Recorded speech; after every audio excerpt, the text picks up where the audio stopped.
Dans un rare discours prononcé par un dirigeant étranger lors d'une rencontre conjointe du Congrès américain, le président français Emmanuel Macron a insisté sur les liens historiques entre les deux nations. Nous avons combattu côte à côte dans de nombreuses batailles, en commençant avec celle qui a donné naissance aux États-Unis d'Amérique. Depuis, nous avons partagé une vision commune pour l'humanité.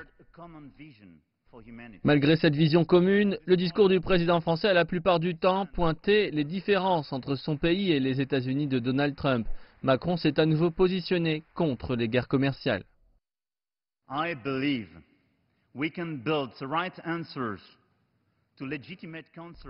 Je pense que nous pouvons apporter les bonnes réponses aux inquiétudes légitimes concernant les déséquilibres commerciaux, les excès et les surcapacités, en négociant à travers l'OMC et en construisant des solutions ensemble.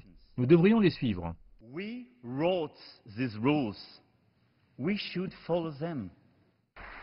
Macron a conseillé aux États-Unis de réintégrer l'accord sur le climat de Paris. Il faut l'admettre, il n'y a pas de planète B.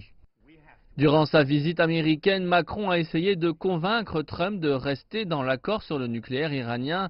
Devant la Chambre et les législateurs du Sénat, Macron a dit qu'il fallait respecter la souveraineté de l'Iran et a conseillé aux États-Unis de ne pas détruire l'accord en s'exprimant de manière forte, avec un langage que Trump aurait pu employer. L'Iran ne possédera jamais d'armes nucléaires.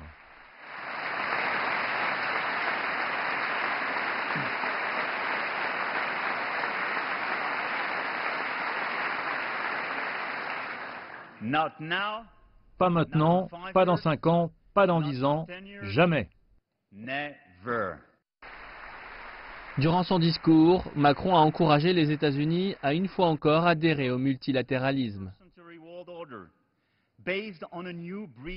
Nous pouvons construire l'ordre mondial du XXIe siècle en nous basant sur une nouvelle sorte de multilatéralisme basé sur un multilatéralisme plus efficace, responsable et plus orienté vers les résultats. Cela nécessite plus que jamais l'implication des États-Unis.